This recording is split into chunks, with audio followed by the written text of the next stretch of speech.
Since the 1980s, a technique called deep brain stimulation, or DBS, has been around to treat conditions such as Parkinson's and essential tremor. Over the past 2 decades, it's begun to also be utilized in treating psychiatric disorders such as major depressive disorder and OCD, and even reached deep phases of clinical trials for a variety of other conditions such as anorexia, addiction, and even Alzheimer's. However, there was one condition that DBS treatments couldn't even reach clinical trials for based on the differences it had from the other conditions that it was being used to treat and the lack of available technology to execute it. And that condition was schizophrenia. However, 2 decades later, we now have the technology to execute DBS treatments for this condition that we didn't initially have, and it's certainly a proposition that could impact millions of lives in a very positive way. What exactly is deep brain stimulation, or DBS? So the way that it works is that it's executed through an invasive deep brain computer interface, meaning that it is a machine that is inside the skull, in or on the brain. And what it does is it sends electrical pulses to targeted areas in the brain, and what areas that are will vary based on the condition that it's being used to treat. So it will send electrical pulses to those areas, to specific target neurons, and then the treatment is able to spread based on a naturally occurring technique called neuromodulation, where one neuron will use chemicals to control a nearby population of neurons as well. And so through neuromodulation, those pulses are able to spread and control groups of neurons in a way that will treat the condition. Now that we know what deep brain stimulation is, let's look at what schizophrenia is. So it is a psychiatric psychotic disorder, and it alters a person's ability to think, feel, and behave clearly. And symptoms of schizophrenia can be sorted into 2 categories, positive and negative. And that doesn't mean good symptoms and bad symptoms. Essentially what that means is positive symptoms are symptoms that are additive and incremental to the experiences of an average person without schizophrenia. So those are things that a person without the condition or similar condition wouldn't typically experience. And so those include delusions or hallucinations. And then negative symptoms are symptoms that create deficits in qualities that an average person without schizophrenia possesses. So that means like delayed speech or ability to talk, or a lack of motivation. And so neither of those are per se good or bad. They're all the equal amounts of bad, but just varying on the intensity. Positive or negative is just looking at, in comparison to an average person who does not have schizophrenia, are those incremental or are they deficits? And the way that schizophrenia is commonly treated is through a combination of medication, typically antipsychotics, which are a specific type of medication for psychotic conditions, and psychotherapy, and then also some recovery-based trainings. And the combination of those, typically not just one, but it has been found that up to 30% of people with schizophrenia who are on antipsychotic medication are actually resistant to it. So it's evident that if 30% of the people who are taking the medication aren't being helped by it, that there is a need for an alternative for those people, and even for people on the medication, to have other alternatives or options for what works best for them. And that's where deep brain stimulation comes into play. Why was schizophrenia left behind when all these new utilizations of deep brain stimulation for other conditions were invented and begun being utilized? What makes it different from these other conditions? So the first main, probably most obvious difference is the brain regions that would need to be targeted, because patients with schizophrenia, obviously it is very different from some of the other psychiatric conditions that were being treated and that I had mentioned before. So the brain regions that would need to be targeted for that treatment are different than they would be in any of the other conditions that I discussed. So while they do have a few regions in common, there are certain areas. And just to clarify, since positive and negative symptoms are so different, even within one condition, treating each of those types of symptoms would need to target completely different areas because the symptoms have completely different roots, which is another thing that makes it more complicated, because not only would you have to treat one set of the symptoms, but both, because a person with schizophrenia can experience both types of symptoms. It's not a one or the other kind of thing. So for the treating positive symptoms, one of the areas that would need to be targeted that wasn't needed to be targeted otherwise when looking at other conditions was the temporal cortex. And then for negative symptoms, one of the areas is the ventral tegmental area, or the VTA.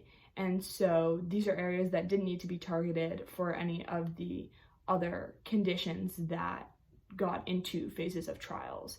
Then another way that schizophrenia was different was that a key part of all of the testing and trials being performed for these DBS treatments was using animal models for observation, typically some kind of mouse or rodent that could embody the condition that was being observed and that a treatment was being formed for. But not only does no mouse or rodent have schizophrenia, no other species on Earth other than humans can have schizophrenia. And scientists think that that is probably based on the fact that humans have very complex brains and complex parts of their brains that other animals do not have. But regardless, that was a big setback based on the process designed for creating deep brain stimulation treatments. Now that we've seen that DBS would clearly be different for schizophrenia, how would it work? So there are a variety of different functions that DBS can execute in treatment depending on what it's being used to treat. And like we had just said before, since positive and negative symptoms are very different and essentially opposites, even within one same condition, and one person can experience both, then they're going to need opposite functions. So when looking at the positive symptoms, what we would be looking to execute would be direct inhibition, suppressing or blocking neural activity. And then when looking at negative symptoms, we would be looking for excitation, the complete opposite of neural activity, to increase motivation and to increase speech and other things such as that in those negative symptoms column. And this certainly seems complex, and since you're targeting both positive and negative symptoms, not only would you need to target the brain regions that I was mentioning before, but for both of them, you would need to target the NACC. So there are different places that you would need to target, and it may seem complex, but we know that that's achievable because for the deep brain stimulation OCD treatment, then there were 5 different brain regions that needed to be targeted. So we know that that's achievable. And adding on to that, I know that we've said so far that major depressive disorder and OCD and the other conditions that DBS treatments have been created for and that have made it through trials for are very different conditions, but the utilization of DBS for these different conditions acts as a case study that it is possible to adapt this technology, because initially it was used for neurodegenerative conditions such as Parkinson's, and for it to be able to be adapted for so many different psychiatric conditions, even though they are different conditions from schizophrenia structurally, still acts as a case study to say that it is possible to adapt this technology. And especially since technology has advanced even more in the past 2 decades, since it was initially designed for MDD and for OCD, it's clear that it's possible to adapt it for schizophrenia as well. I know that we've already gone into some specifics, such as the specific brain regions that would need to be targeted for each type of symptom and what functions we would need to execute that. But now we're going to look at just the general steps that it will take and the different adaptations that will be needed looking at schizophrenia specifically. So one thing that makes this process more easy is that in general, there's already a protocol for how to execute designing the device, and there's already a protocol and a procedure that's designed for the surgery aspect of it, but there are certainly pieces that we're going to need to adapt a little bit, such as the abundance of using animals for observations and testing, because obviously observing people needs to be done a little bit differently than observing mice or rodents. So there are going to be adaptations needed for the testing and observation piece of it. And then trials always take a little bit of a while. There's going to need to be many trials because in order for a treatment to become FDA approved, there has to be a lot of evidence behind it that it's going to be effective and consistent. So a lot of time will likely be spent on trials. Then I anticipate that it will become approved by the FDA because essentially, even though it may be a little bit different from the other deep brain stimulation treatments, a deep brain stimulation treatment for other conditions and other psychiatric conditions, even if they're not psychotic conditions, have already been approved by the FDA. And so I anticipate that this could happen again, even though the process and the specific ways that it would be treating parts of the brain are slightly different. It's structurally similar, and so I anticipate it would be approved by the FDA, and then the goal would just be to make it widespread. And the only concern there is that since it is an invasive BCI device, there's typically some initial resistance to it, especially from people of older generations. However, as it becomes more mainstream and people see what positive effects it's having, especially for people who are resistant to antipsychotics, that it will become more widely accepted because people can come to realize that even if it is an invasive BCI, it is one that is having massive impacts on people and really helping them.